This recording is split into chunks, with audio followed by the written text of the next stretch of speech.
Hi, everyone. Welcome to the channel. I'm so grateful that you landed here today. We're going to be diving into a really juicy topic. It's an important topic that, for me, over the last few weeks of diving into this, has really revealed some things. So I'm super excited to share kind of what's been moving for me, what I've gotten clear about around the topic of sacred masculine and feminine, these two energies. So before I get going on that, if you haven't already done so, I'm going to invite you to like and subscribe. We have all kinds of wonderful content that comes out around the topic of attunement, which is an energy medicine and consciousness practice that heals, restores, renews, and regenerates. So let's dive in.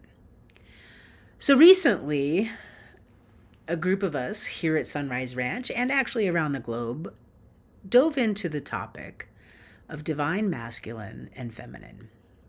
And what I noticed is, for me, it got me a little triggered.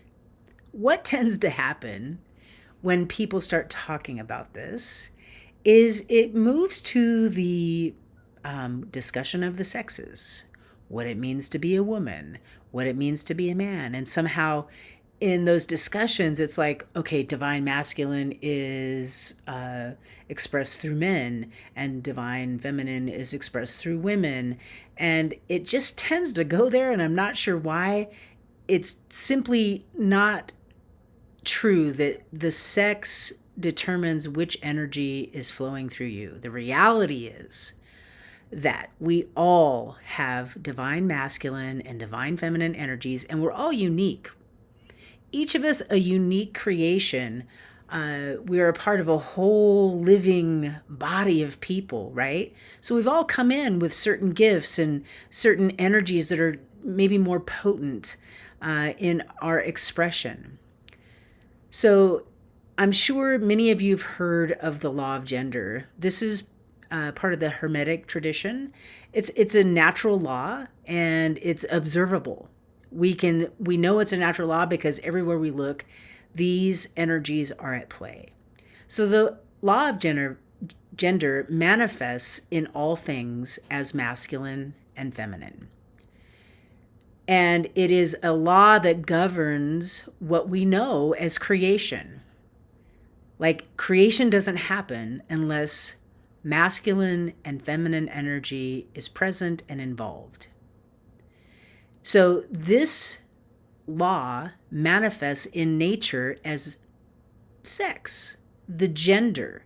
So in all of nature, these laws manifest as male and female.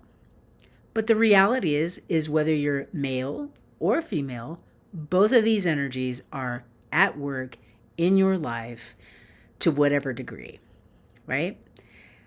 So we all have this unique blend.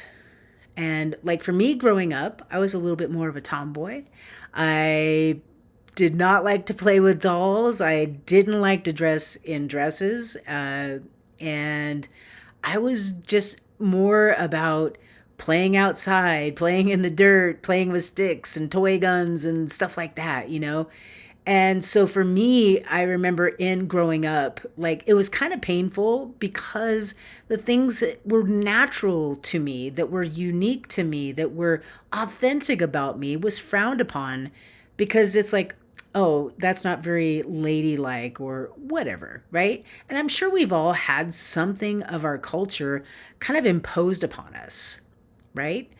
Of what it means to be masculine or what it means to be feminine. And we can see in our world right now that is just so full of distortion that it's causing so much trauma, pain, suffering to not only the human race, but to all of the planet, to all of life.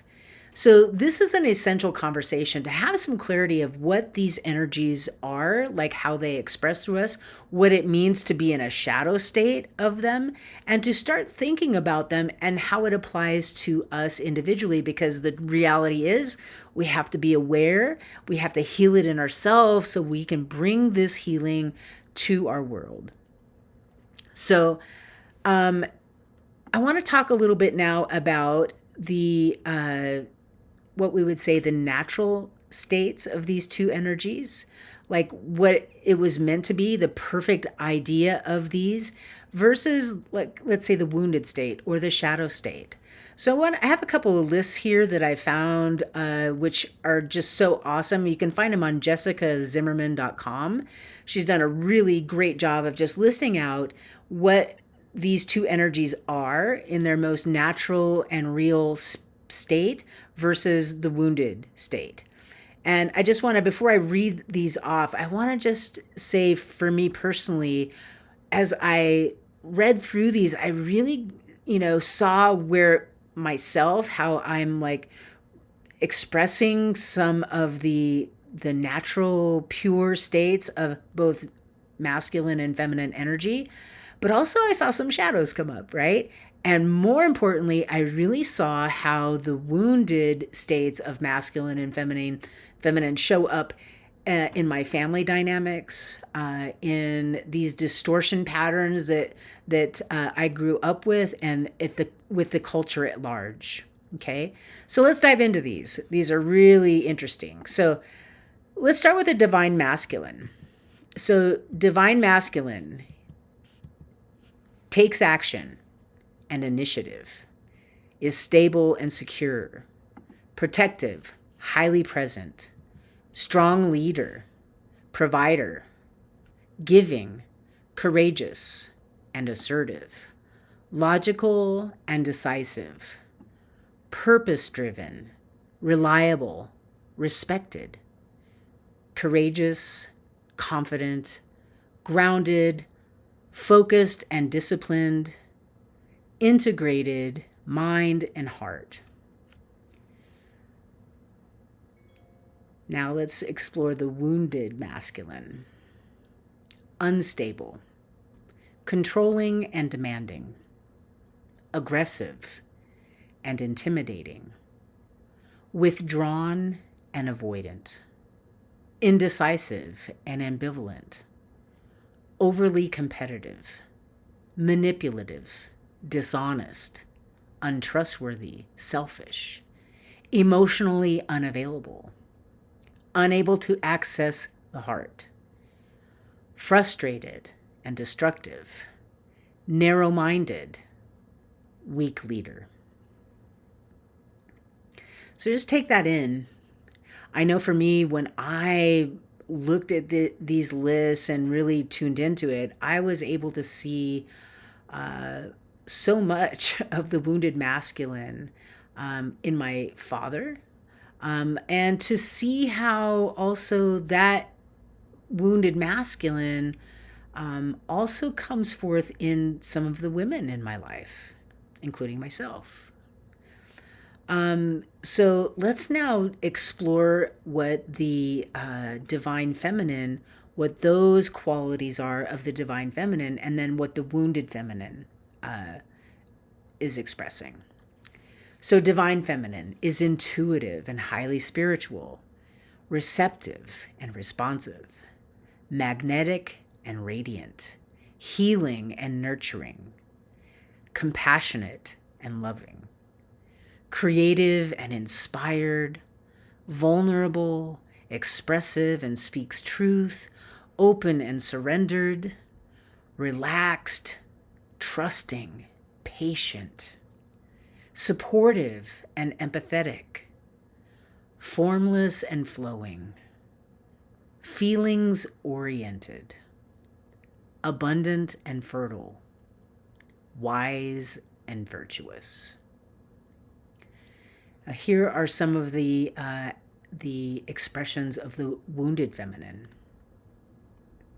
Insecure, needy, unworthy, inauthentic, manipulative, victim, overly emotional, codependent, gossips, lack of boundaries, people-pleasing, negative, unconfident, helpless and powerless, creatively stifled. So just breathe those in and do an honest inquiry about where these things might be moving in your experience, in your world, in the family dynamics, in our culture. I know when I read the qualities of the divine feminine, it was so beautiful because I could see that all of my life I have had these qualities, even though the world around me always said, well, you're just a tomboy, or, you don't have you're not dressing right. You're not doing this right. It's like, this is what it means to be a woman. And it was just so freeing actually to read those things and just like to know, like, yes, that is part of who I am. And then also to look at the masculine is like, of course, like to be able to be giving and courageous and logical, purpose driven, that's also a part of me. So if we're going to break it down into some simple ways of seeing it, for me, I think of divine masculine being kind of the mind, like our perception, how we see, and the divine feminine as our emotional realm, how we feel, so mind and heart. I was watching a YouTube video the other day from Aaron Abke. I love him. He's a wonderful content creator and very much in alignment with what we teach here at the Sunrise Ranch School of Attunement, about our orientation to the divine and about healing, right? So he had this great analogy about the healing practice that helps us to bring both the masculine and feminine in balance, to heal the wounded masculine and the wounded feminine. And there are two different approaches you could take at that. He had this great analogy of like, imagine yourself as a house, right? So you're the house and the house is filling up with water. So the water can mean the traumas, the emotional upheaval that we're going through. So the house is flooding, right? So the feminine approach to solving that circumstance or healing it, let's say, would be to open all the windows and doors and let the water flow out. So from a real standpoint, we're talking about maybe doing shadow work, like allowing those negative emotions, what we call negative, or, emotions of unworthiness, fear, lack, sorrow, grief, to let them flow out, to release them, right? So that would be the feminine approach to our healing. Where the masculine approach to that house that's flooding would be to turn off the faucets, right? To stop the flow that is creating the problem. So we could see that from the healing standpoint of healing the sacred masculine is to heal our thoughts, our mind, our beliefs, so that we can stop traumatizing our heart, right? So if we walk around believing that nobody loves us, or believing that we're somehow less than everybody else, or believing that we're unworthy of love, if that's what we believe in our mind, we see it everywhere we go. We attract it into our experience, and then we're dealing with the trauma of rejection. We're dealing with the trauma of abandonment and all that stuff. Reality is we're creating it, maybe unconsciously, but we're creating it. So the turning off the faucets is turning off the flow of distorted thoughts that interbulate the emotional realm. Okay? So I loved how Aaron put that. I love that analogy. It made so much sense. And I know when I shared it a few days ago with some friends, it was really eye-opening for them too. So thank you, Aaron, for that analogy of like the two different approaches to healing the masculine and feminine energies within us. Because the reality is we have to take part in healing ourselves so that we can bring that sort of healing to the world. We can't expect the world to change if we don't, right? We all know this. And this is such a vital thing because the truth is, and we teach this in attunement, both of these energies are necessary for any sort of creation. To create anything in our lives, we need both.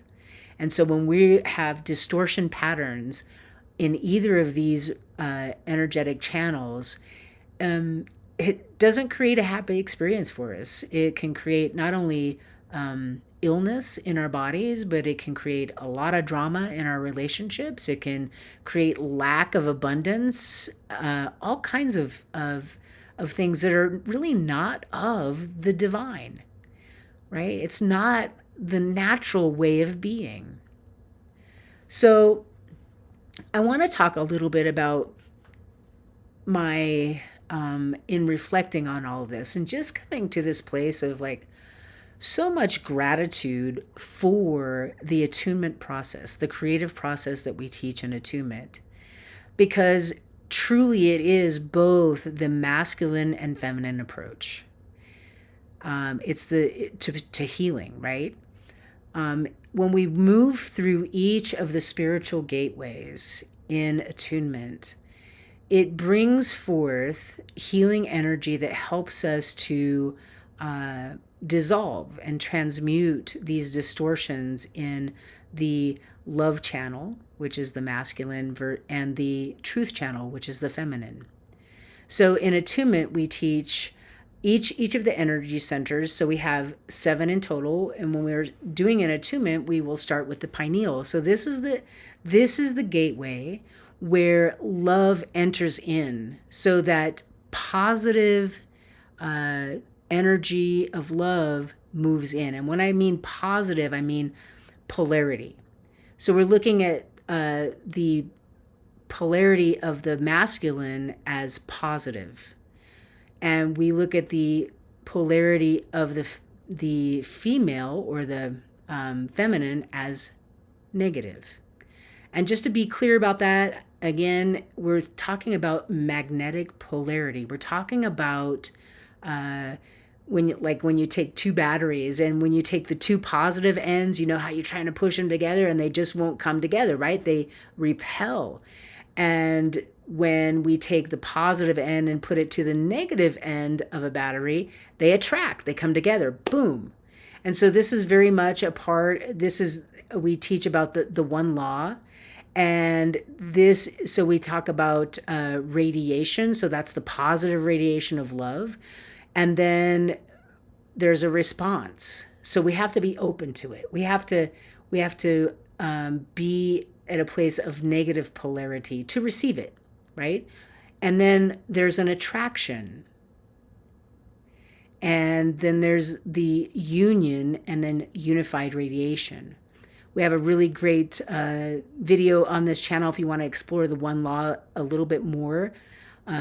Gary Goodhue does a fantastic job of diving into the elements of the one law, so check out that video.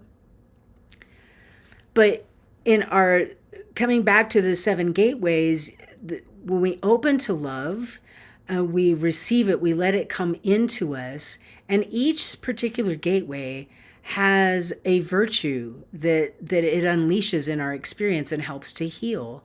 So when we receive that love and it moves down into our system, one of the things that happens when it reaches the pituitary gland, is we are able to courageously see the truth about ourselves, about the people around us, to be our true selves, to hold our human experience from this place of like a mother. Do you know what I mean? Is like when a child is making a mistake or whatever, when we think of like a loving mother, we think of a energy that surrounds, that brings wisdom, that brings truth, that brings nurturing. So it unleashes that in us when we allow the attunement current, the current of love, to move in our experience. And then as it continues to descend in attunement, we receive the spirit of life, which is this ability to have our mind illuminated, right? So in this gateway here at the throat, what happens there is when love moves through, it unleashes this illumination of the mind. We become more aware of our thought patterns and the ones that are not serving us. And when we come to this place and we begin to experience this illumination process, we begin to have enlightened thoughts. Because the reality is we're connected to the all that is, and this energetic virtue is unleashed in our expression. And our imagination gets ignited, and we have more of a zest for life, right? You ever notice that? You ever notice that people who are like really positive in themselves, they see the good in things, and they are, thinking positive thoughts and creative thoughts, and their imagination is ignited, and they're creating, they have a zest for life, versus the folks who might be stuck in a pattern of unworthiness or lack, or like speaking words of destruction versus words of blessing. So we can see how in the practice of attunement, it's bringing this element of turning off the faucets by illuminating the mind, making us aware of where our thought patterns are impacting our experience. And then as we move down into the system, as we're working with attunement, the next gateway is the spirit of purification. And this is so vital because in the distortion patterns of our masculine and feminine that we have within us, the spirit of purification is like, it's the fire of love. It's the transmuting force of love that enters down into the emotional realm, even down into the subconscious. The more that this particular energy moves in us, we're able to forgive. We're able to let go of some of those emotional patterns that we've had in the past. They just dissolve. And we are able to express our emotions. We're able to let go of the blockages that keep the flow of love from moving really fully down into our human experience, into our expression of life. And then as we go down to the next gateway, that would be the spirit of blessing. So after we move into that, it is about bringing love into expression. It is about how we receive love. This is essential. So this is the feminine side. We have to receive it. We first have to be able to receive it before we can give it. I don't know if you noticed in one of the shadow states of the divine feminine is the inability to receive. That can come across as codependency. My worth, my identity is about serving everybody else, but it really is about serving the self, right? Because we're in this false identity. So anyway, getting back to the spirit of blessing, in attunement, so this helps heal these energies because we are consciously opening to receive love, and we are consciously expressing it into our world. We are developing, when this energy is unleashed in us, it activates the virtue of gratitude. We start to really be grateful for the people in our lives and show appreciation for the people around us and for ourselves and for the Creator, right? And this spirit of blessing is such a powerful thing in life, because I know for myself, it's like I really feel like I'm doing what I'm created to do, is to be a channel for love. And so in the attunement process and the creative process of attunement, the next gateway that we move into is the spirit of the single eye, which is about radiant sight, being able to see ourselves and others through eyes of compassion, through a greater understanding. It's the ability to have a big overview of life, of our experience. And that's so vital in our relationships, right? To work through our biases. So again, this is when I think of like healing the masculine and feminine, this ability to see and have radiant sight, it is kind of a little bit of both, right? But I see it as a masculine quality because our mental realm, we're seeing with eyes of love. And so that means our mental realm has been illuminated by love, that we're no longer stuck in the loop of fear and judgment, right? That is such a big deal in our healing.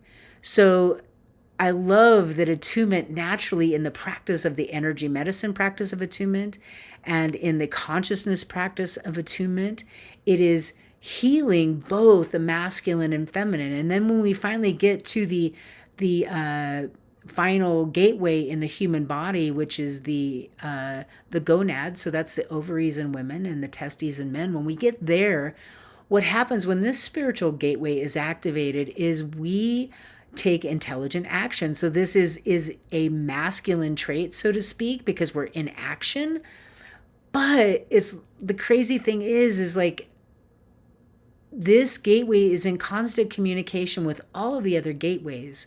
So when we're really in alignment, when we're really working from this place of being whole and being healed, what we start to create in our lives is a new earth. So it's called the spirit of the new earth. We're creating a whole new world for ourselves, a world that is abundant, a world that is full of love, full of connection, that we are magnetized to bring beautiful things into this experience and to impact our world, to create a new world for ourselves and for the people we love through being in attunement, through truly healing these sacred energies that bring life. Without these energies, there is no life. And so I just thought it would be a wonderful thing to bring these things into our awareness more consciously today, to talk about the divine masculine and feminine from a place of the reality that we are both, that humanity, whether you're a man or a woman, you have both of these sacred energies in you. And to bring to light the reality is that we are all working with some distortion patterns on these two channels. And that there is a way of approaching the healing of these things that require us to take both a feminine approach and a masculine approach.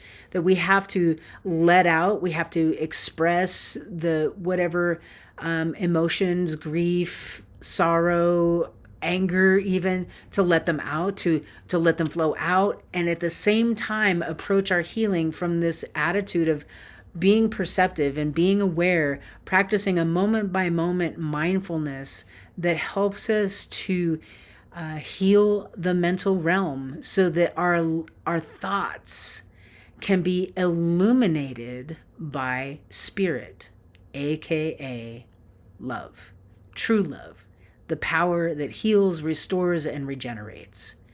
And so I'm just so grateful to be talking about these things with all of you, and to hopefully inspire you to think about these things and to dive a little deeper into this subject. Again, jessicazimmerman.com. I found some great articles and some great images that show the lists that I read to you earlier. Great information there, and there's tons of stuff on the internet about these two energies and the shadow states and what it means to actually be in alignment with our true masculine and true feminine qualities. So with that, I want to bid you adieu. Thank you so much for tuning in today and taking part of this juicy conversation. If you haven't already done so, I'm going to invite you to like and subscribe, and we will see you next time here on The Power of Attunement. Be well, be love, be loving, and namaste. See you next time.